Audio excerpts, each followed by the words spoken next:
Welcome, reanimated fans, to this week's episode. Even. I am H.A. Conrad, broadcasting to you from Brooklyn, here as always with my intrepid co-host on the West, Stuart Tiffin. Hello, Stuart. On the West. Hello, H.A. What's up? In the West. I need more coffee today, but other than that, swimmingly. Everything's good. Are you reporting live from the steps of New York Comic Con? I am not. I took a pass on Comic-Con this year, but it's something you have to have, you have to gear up and have the energy for, and I just didn't have it this year. That's fair. But making the sojourn over to the Javits Center is not for the week of of spirit and heart, and it's a little bit much. But it's always a lot of fun, so I just didn't get together this year. But let's see what else is going on. So today we're going to talk about the season finale of season 4 of Fear the Walking Dead. We've had a week to let it, sit in our palates. Yep. But before we get to that, we have a couple of news items. Some of the Walking Dead fans may have already seen it, but the title sequence has changed for the new season of The Walking Dead. Apparently, this was a project that Angela Kang, the new showrunner for the Prime show, took on and obviously put probably 1 million hours into it. Right. I actually like it a lot.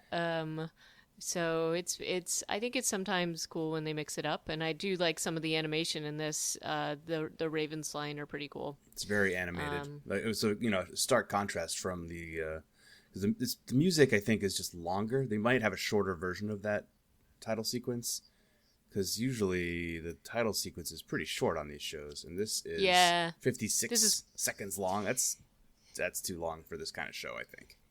Yeah, I think they're going to chop it down, but I think this was just sort of what they were. This is like the long version. Yeah. But anyway, it's interesting. I say check it out. And of course, this season, I don't think it's any mystery at this point, but the long goodbye of Rick Grimes, which has been getting a lot of comment and play, and at least here in New York, I've been seeing basically it's just his face plastered on all the advertising, sort of hearkening the new season. Not to be confused with the Star is Born advertising, which, Bradley Cooper looks remarkably like Rick Grimes. If I can find it, there was one subway stop that had both the posters right next to each other, and they look so close that it's really funny. So, anyway. So I think the new title sequence looks a lot like Game of Thrones, or it has Game of Thrones elements to it. Yeah, I think that's what they were going for. Yeah, but it's just curious. Obviously, they're not like going around some sort of weird heliocentric dome in different cities, but they are going to like different locations. And it's also funny how similar it is to the Fear the Walking Dead redone title sequence with those weird little computer mannequins telling like a piece of the story for the episode that's about to come. So we'll have to see. Yeah, well, Game of Thrones does that too. So I think it's sort of where we're trending these days. So, and it allows them to swap things out. And obviously, if they kill off a cast member, they can recut this pretty easily. Mm-hmm. So there's that. Did you like it? Yeah, I do like it. The obviously the strongest theme to me is obviously they're moving around, they're showing iconic items, but they're showing them being overgrown by nature, and I'm curious what that's going to mean as we get into the plot. Yep. Let's see what else is going on. The chilling adventures of Sabrina. So I doubt you watched Sabrina the Teenage Witch, but were you aware of this while growing up? Sure, I was aware of it, yes. So this is, I've been hearing a lot about this, and I've been curious, so I think I may take a gander at it, and this trailer makes me want to do that more. Well, they have a nice call out to Romero in the first couple seconds of the trailer, so of course we were like, oh, we'll sit up straight for that.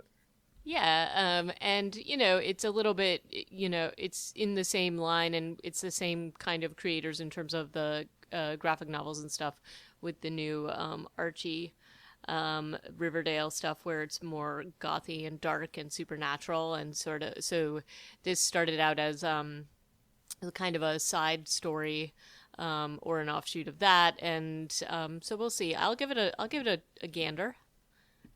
So that's cool. And then you found this other terrifying article about mosquitoes. There's a lot of terrifying stuff going on in the world right now, but among them, a massive influx or rise in the population of nickel-sized mosquitoes in North Carolina, or the Carolinas, is among the most terrifying of them all. So apparently it's so bad that the governor had to order $4 million in relief funds just for combating the mosquitoes. These are called Sorophora ciliata, and apparently when they sting you, it hurts so badly the nerve endings in your skin think that you're being stabbed. Not just, awesome. Yeah, it is apparently extremely painful and leaves extremely painful bites. I don't know if they carry disease. That would just be icing on the cake. This is like some serious end of the world type stuff, though. And apparently, the way the Wired article goes, the worse the weather gets, through climate change, global warming, whatever, the greater chance for these sorts of predators to continue to be born at massive rates. Apparently, their evolutionary cycle means that their females lay gazillions of eggs. But usually, because we don't have hurricanes and giant flooding everywhere, most of them just die off. But when there is a giant flood event, then they get this opportunity to be born and wreak havoc. I don't know if you've seen a lot of the articles going around, but this came out because of the Zika virus, but there have been scientists working on gene editing mosquitoes so as to make them basically die out. Yeah. And I'll admit I have some mixed feelings about this because they do provide food for other things, and so I just feel like every time we mess with the ecosystem like that, something bad happens. But in this case, I'm all on board with them gene editing the crap out of these monsters. Yeah, I'd seen those studies actually when I was living in Germany. So this has been going on for a good 10 years probably. But they were doing from University in London. And they were targeting populations in Africa to stop them from being able to carry malaria. Mm-hmm. So I think they weren't actually... Yeah, they were basically making them sterile. They were sterilizing the mosquitoes. So it was... Yeah, who knows what... That's the problem, is you can't see down the road. But when you start messing with stuff, I agree with you. It's probably not a good thing. I just think we don't have enough of an understanding clearly of what, and even when we do, we don't seem to make the right decisions. And so I feel like something like this where everybody's like, oh no, it wouldn't be a big deal to have all the mosquitoes die off. Well, I don't agree. And I understand the disease carrying properties, but I feel like there's got to be other things.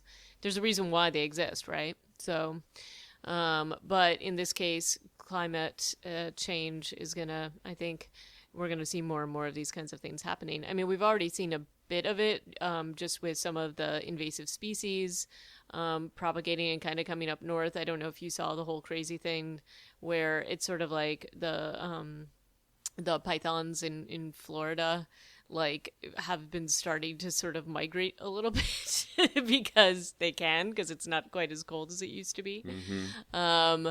So it's that kind of stuff, I think, is going to have, we're going to see more and more effects of global warming. So hopefully we figure out how to save ourselves at some point. But on that happy note,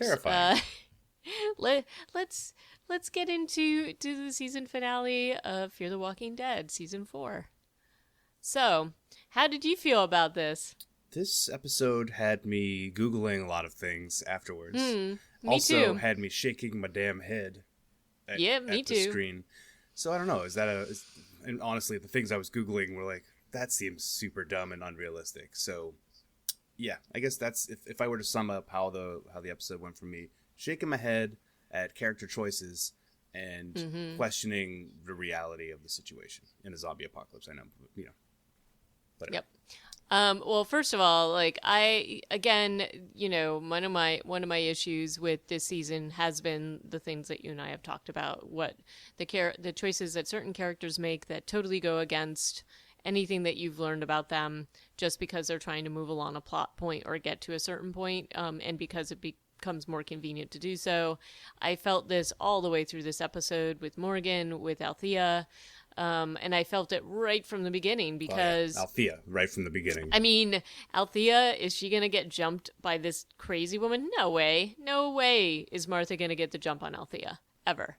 Just not happening. And if she does, why is Althea going to hesitate and let them get closer before... Yeah, She has her 2 rounds in the shotgun, which was a big bummer. I don't know why she didn't realize she only had 2 rounds in the shotgun. Right. And honestly, the first time I watched this, I did not realize that she tried to shoot the Martha, but you do hear a click. I kind of missed that the first time I watched it. The second time, I was like, oh no, I thought she was just like a deer in the headlights, which I was even more incensed about. No. But she does try, but she shoots a zombie that's like 6 feet away instead of the person who's trying to, whatever. Yeah, it was, not good. Yeah, and then, the whole thing with, like, she finds the news truck. Okay, yay, she gets more stuff to make her messages. But Martha has the time to make a message before they conveniently find Althea unscathed by any walkers. Because, we know in this area there's not a ton around. Give me a break. I was not pumped by the news truck thing at all. Like, no. You got to be kidding me. Wow, this is great. A news truck. I'm like, dude, you still have all your stuff. It's probably just in the van. Right. I just feel like there's a lot that the writers could do overall to tighten up what's going on with this show.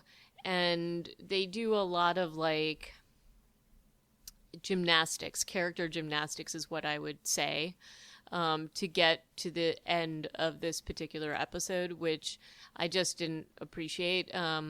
Again, there's a lot of walkie-talkie going on here, a lot of people not hearing the person on the other end conveniently, a lot of Morgan walking around figuring stuff out. And yet another scene with Luciana, Strand, and Alicia going around saying one short sentence after another, like in a circle. Which I don't know why they love doing this to these 3 characters who are... It's almost like insult to injury. It's very odd. You're the last characters on the show from the original, somewhat original cast, and we're going to make you talk like you're a weird riddle triplets or something. Like you're some weird soothsayers or something like that. But part of me was also like, well, maybe they felt like they had to do this because they haven't really been talking a lot. They've really made the focus of this season Morgan and not these 3 characters. I mean, we've had a few episodes where we see a little bit more of Strand and Alicia and Lucy, but definitely not in the last couple. No. And, so I thought that was really odd too. I also, there's a few things in this, well, many things in this, but from what I was talking about in the beginning, but there's a lot of implausibility about how they move this plot along. One thing I was hoping, because we get to see Jimbo, the zombie, the walker, is that we'd get to see exactly what the secret thing that he said to about his beer recipe, but I don't know that I caught that. I'm sure somebody has translated what was written all over his face. So, did you happen to catch that? Well, I thought that was just the recipe. Is there something? Is the secret on there?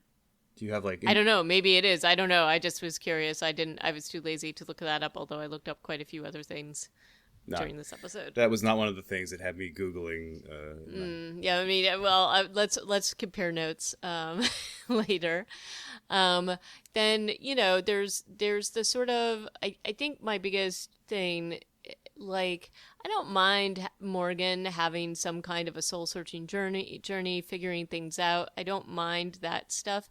I just feel like the filthy woman, Martha, is just a terrible nemesis. I don't think she makes sense. I also don't think it makes sense for anybody to go after her, including Morgan. And so that whole plot point seems crazy to me. At the very basic level, Martha doesn't make sense because she seems to poison every water source around her. So how is she alive? Well, that, and also, okay, and let's talk about that. When would she have time to do that? And then reseal, all those bottles in plastic? I'm wondering if it was when they were at the hospital, because that was over 24 hours, or it was around, it seemed like it was 24 hours. Well, they very distinctly showed them all drinking from water at the station. Yes. So I'm assuming that's what they're meaning. Yeah. And if it is, I mean, if it is I mean, I'm going to let the spoilers out now. Supposedly she had poisoned all of this water with antifreeze, and I mean, that would be pretty fast acting. Unfortunately, I know about this because, there have been a few instances where people in the neighborhood don't like the stray cats or the dogs, and they poison water and stuff with antifreeze. So it's pretty fast acting and horrible. And I just think the sort of long struggle that they have with this, and what I've read is that actually the permanent organ failure isn't until the first 12 to 24 hours. So right. Cats, I guess, and dogs, it can be just an ounce or two of antifreeze to kill them, and I would assume for humans it would be a lot more. Well, I guess that's my point, is that though you got little Charlie, who's a lot smaller in body weight, and she's still hanging out there, and I don't know that she would be. And I just mean that they would be feeling those effects a lot more quickly than I think they were. But maybe not. I think it's supposed to really you're supposed to feel it in the first 30 minutes or 45 minutes. And I think that, they have Althea pretty quickly. I would say that the onset happens fast enough. It was, to me, it's more the magical recovery. That gets a little dicey. And it's hard to tell how much time has passed since they started drinking. It's obviously the same day, so it might just be an hour or two, or it might be less than an hour. But lots of bad things happen between then and poor Morgan trying to drive there in the bumpiest looking police car ever. So why does he feel this compulsion to go find Martha and again say, I got to do this on my own, which basically means that Morgan's going to go and get himself into a pickle most of the time. I think they were vaguely, and they did this both with him and with her, and I think they were vaguely trying to, there's not even vaguely on some level, but for Morgan, he sees a lot of himself in her. He sees how crazy he was at some point and feels the need to save her as he was saved, and so I think there's that part of it. I think we go way back. We remember that he was unsuccessful in saving his wife. And I think that's slightly implied here, that he feels like he wants to save somebody else. And on her end, I think there's definitely an implication that she's sort of projecting him into her husband's role. And, but it's very clunky. It doesn't make a ton of sense. Her sort of grasping, regurgitating this storyline where nobody helped her still seems crazy to me. And when she retells it, she tells it as if that accident happened at the beginning of the zombie apocalypse. I didn't realize that when we first saw her flashback, backstory, that was supposed to be at the early days. I mean, right. It did make a little more sense that there would be 3 cars on the road, because that's pretty rare, I assume, nowadays in the zombie apocalypse. But that makes it pretty unlikely that she's managed to survive on her own. Right. For 2 years. Poisoning all the water around her. The water. And then, finding these amazing feats to do, kill all these do-gooders and things like that. It just feels very thin to me. So there's all that. And then, the whole Morgan thing where he throws her in the back of the cop car. Let's talk about plausibility here. Would Morgan actually put his whole arm back to throw some pills back to her? No, he would not. Let's be honest. He's really believing her for some reason.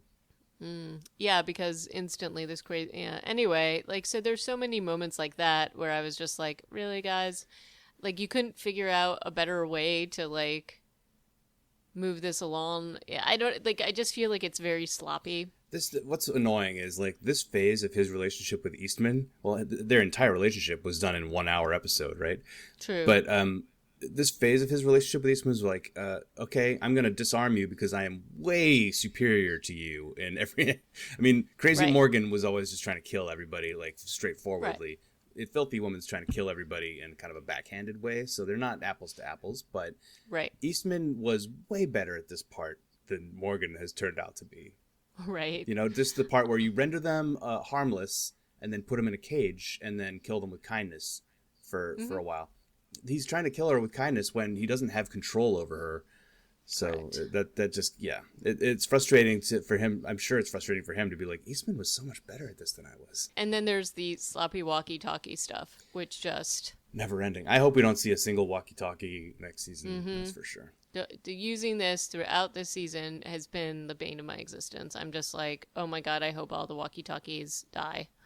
Like, I hope all their batteries die and you can't find any more batteries. It's a tool that they overuse. And I mean, you know, the only tool that the only plot device that they've used more was the guts, which they've now stopped using.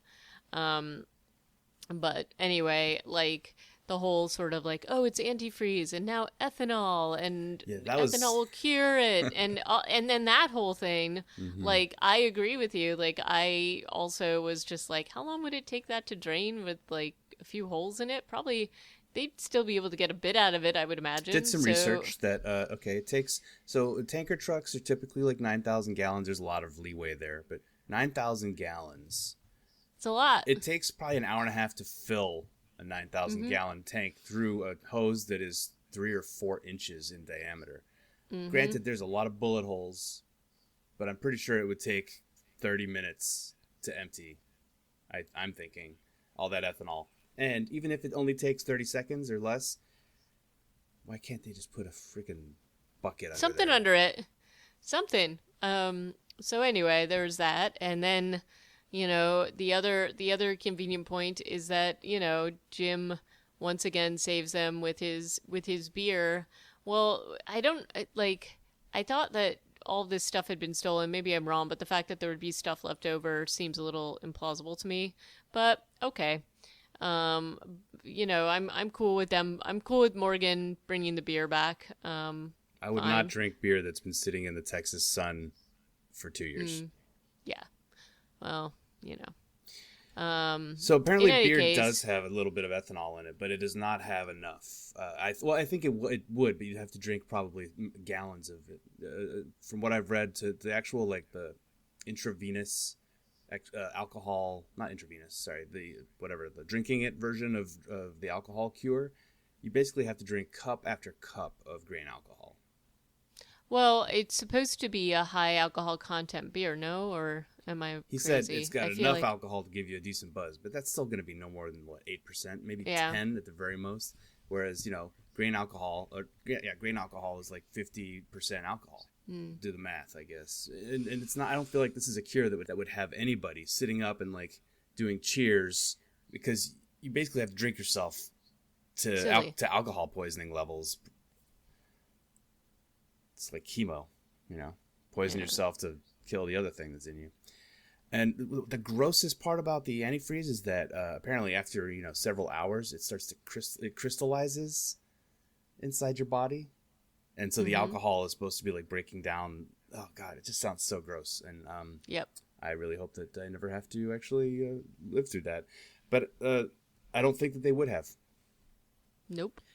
The other crazy, scary thing about antifreeze is apparently because it has like glycol in it, it tastes like sugar, or it tastes sweet. That's why I was like, would they really not taste tablespoons of antifreeze in every bottle of water? And I guess maybe it would taste sweeter than usual. And sometimes you taste water and it's got a little hint of sugar in it, right? Sometimes. Well, that's why with animals, the animals think that it's food because of the sweet taste. So I could imagine if it wasn't enough, but then again, if it wasn't that much, like, I don't know how quickly, I don't know. There's so many things about this. So many things. And then there's the again, Strand finding, you know, them clearly replacing Madison with Alicia in that role, being Strand's drinking buddy, Lucy talking to things again.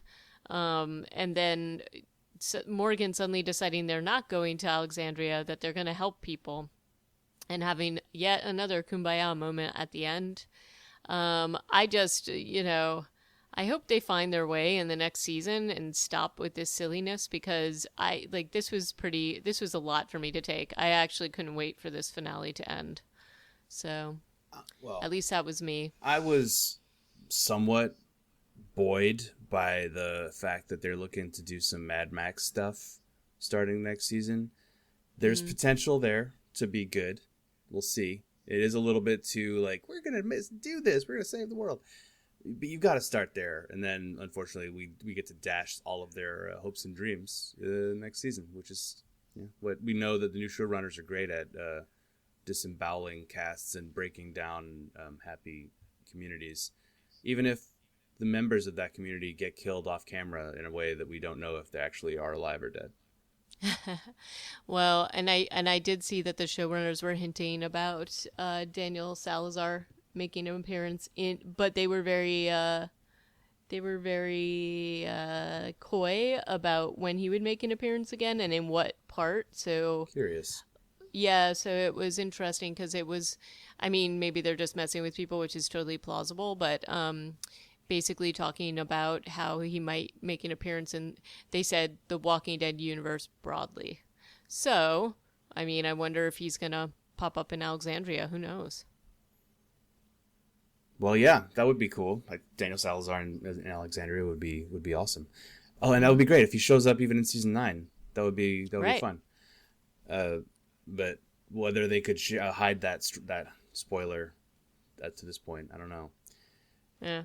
So you're totally off the wagon, as it were? I'm not. I mean, I'm hoping that with this, I'm hoping that they're going to reset in the next season, and I'm hoping you're right that we're going to see some Mad Max interesting stuff going on. But I don't know. I just this was just a little too much for me to take. So I'm I'm relieved that the season is wrapped, and hopefully we'll see hopefully now that they're off the whole, we killed off many of the major characters and we're going to move into this next phase, maybe they'll hit solid ground a little bit more. And I do like the introduction of Mitchell. I like the introduction of new characters into this show. I just wish it wasn't quite so ham-fisted, basically, in terms of how they tried to wedge it into the show. Who's Mitchell? So, not Mitchell. That's probably the actor's actual name. Wendell. Sarah? I mean. Yeah. Wendell and Sarah. So I like, I like the addition of new blood, and I like the addition of a new sort of landscape that they're on. But there's still I still admit I'm mad that they killed off Madison. I thought that was stupid, but all good. What can you do? Well, we'll see for next time, but for next season. And in the meantime, we've got a new Walking Dead season to dive into, but I think we're going to take a break from the Walking Dead reviews and try to actually watch the long-awaited Patient Zero. Yeah, Matthew Smith, Natalie Dormer, Stanley Tucci, just right there. It should be good, but hey. Well, I don't know. We've been talking about this for a while. Yep. There's been a lot of issues with it, so we'll see. But I'm definitely looking forward to watching it. So I think that is what we're going to do for next week. And if you have any thoughts about the season finale of Fear the Walking Dead, Season 4, send us a tweet. ReanimatedPcast is our Twitter handle, or shoot us an email, reanimatedpodcast.gmail.com, or leave us a note on the site, reanimatedpodcast.com. One of these days, I'll actually get that correct. You have in the past. You're just regressing. Someday. I'm regressing. But I'm excited to finally watch this and talk about this. I like to see Matt Smith in this kind of a role. It's a little bit of a departure since he's been all royal recently. And yeah. Let's see what that's all about, and hopefully everybody else is watching it too. So until next time, ciao. Thanks for listening.